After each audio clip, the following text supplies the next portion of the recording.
Президент Садыр Жапаров АКШнын мамлекеттик катчысы Энтони Блинкенден тышсыздануу каты делген кайрылуусунда Кыргызстандын ички иштерине кийлигишүүнүн белгилери бар экенин белгилеген. Бир топ дипломаттар, саясий талдоочулар дал ушул пикирди карманышууда. Блинкенден мындай кайрылуусу биздин президентке бул таза туура келбейт. Дипломатиянын протоколуна туура келбейт. Себеби Блинкендин визависи биздин тышкы иштер боюнча министрибиз бар. Ошол деңгээлде кайрылса болот. Блинкендин мамлекетинде эле менин өлкөмдөгү улуттар уюмунун мүчөсүбүз. Биз ошондой эле укуктарыбыз бар. Ошондой эле биздин президентибиз Садыр Нуркожоевич бүткүл дүйнөлүк ушундай иш-чараларда, ошол эле улуттар уюмунун трибунасында жана башка иш-чараларда ошо мамлекеттик дүйнө жүзүндө тынчтык болушунун, экономикалык өнүгүүнүн, анан кийин жанагындай жагыдан өсүп өнүгүп келаткан мамлекеттердин келечегинин кеңейишинин өсүшүнө талап көрүүнү туптуура эле коюп атпайбы? Бардык мыйзам боюнча, эл аралык укуктар боюнча дагычы Кыргызстан өзүнүн ички сырткы саясатын өзү алып барат. Өзүнүн мыйзамдарына башыйт. Анан бул жерден башка мамлекет ички иштерге кийлигишкен, бул туура эмес болуп эсептелет. Анан өзү демократиялык мамлекет болуп өзүн аябай эсептейт Америкачы, бирок башка мамлекеттерди командовать этип көнүп калса керек. Биз көз карандысыз мамлекетпиз, өзүбүздүн ишибизди өзүбүз алып барабыз. Биз бир дагы мамлекетке дүйнөсүндө барына башыбайбыз эч качанчы. Мамлекет башчысы Садыр Жапаров Блинкенге жазган жообунда коммерциялык эмес уюмдар жөнүндө мыйзам долбоорунун негизги максаты бейөкмөт коммерциялык эмес уюмдардын ишин ачык айкын кылуу жана тартипке келтирүү болуп саналарын баса белгилеген. Буга чейин каралбай, чечилбей келген маселелерин ыраттоо. Анын үстүнө мындай концепцияга уйкаш кеткен мыйзамдар бир катар өлкөлөрдө, ошол эле АКШнын өзүндө да бар.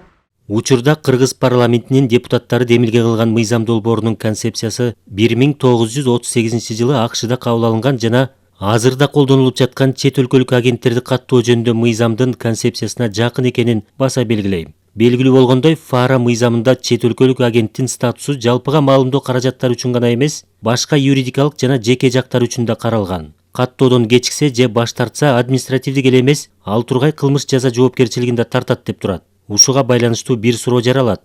Эмнеге силер кылсаңар болот, биз кылсак болбойт?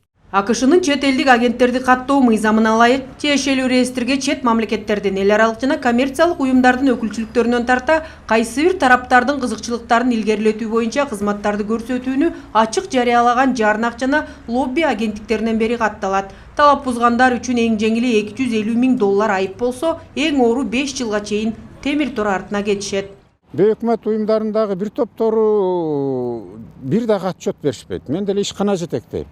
Биз салык төлөйбүз. Ай сайын отчет беребиз, квартальный беребиз, годовой беребиз. Алар болсо чет мамлекеттен миллиондогон, 10 миллиондогон көп акчаларды алат дагы бир тыйын төлөшпөгөндөрү бар. Анан мындай кыйкырып эле саясатты айткандары бар. Көпчүлүк мамлекеттерде бул мыйзамдар кабыл алынган, даже коңшу мамлекеттерде дагы кабыл алынган, Россия баш болупчу. Анан ар бир мамлекет өзүнүн коопсуздугун өзү аныктайт. Ал мыйзамда мамлекеттик эмес уюмдардын ишмердүүлүгүнө бут тосуу жок. Бизде миңдеген, 10 миңдеген граждандык сектор иштеп атат, мындан арды иштей берет. Буга эч ким мындай бут тоскон жери жок. Башка маселе, чет өлкөдөн келип аткан акча кайсы багытта, кайсы максатта колдонуп атканын текшериш керек да. Туурабы? Мындай бир дагы мамлекет жок дүйнөдө. Чет өлкөдөн келген акчаны эле мындай каалаганыңарды жаза бергиле деген. Чет өлкөдөн келип аткан акчага иштеп аткан коммерциялык эмес уюмдарды көзөмөлгө алуу, текшерүү бул өкмөттүн укугу эмес. Бул өкмөттүн милдети. Милдети себеби ошол өкмөт жооп берет. Ички тынччылыкка, өнүгүүгө, өсүүгө, саясий акыбалга, экономика акыбалга. Ошондой эле талдоочулар мамлекет башчысынын бейөкмөт уюмдарынын акыркы эле 10 жылдык ишмердүүлүгүнө аудит жүргүзүү сунушун колдошууда. Айтымдарында АКШнын жогорку бийлигине так маалыматтар жетпей жатышы да толук мүмкүн. Бир топ жылдар бою келген каражаттарды кемирип кесип жеп көнгөн айрым тараптар кырдаалды удургутуп, документтин түпкү максатын таптакыр башка жака буруп салышууда дешет алар.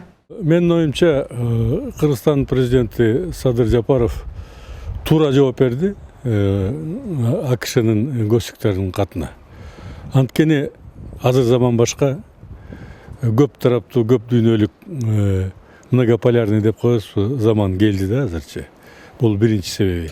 Экинчи себеби улуттун кызыкчылыгын көздөгөн кат болду да. Баягы биздин саясат, ички саясатыбызга киришпегиле деген таризинде экинчи жагынан ушу 10 000 километр алыстык болот. Ошонун ортосунда көп маалымат аларга жетпейт да.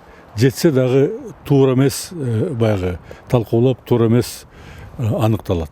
Деги эле сынга кабылып жаткан мыйзам долбоору улуттук коопсуздуктун же коомдук тартиптин кызыкчылыгы үчүн зарыл болгон учурларда идеяларды, маалыматтарды алуунун жана таратуунун эркиндиги мыйзам менен чектелиши мүмкүн деген бир катар эл аралык укуктун черемдерине жана жалпыга таанылган принциптерге таянары да белгиленген. Тактап айтканда алгач улуттун кызыкчылыгы, коопсуздугу маанилүү. Акмарал Сабатар, Эсен Турабыкеев, Ала Тоо 24.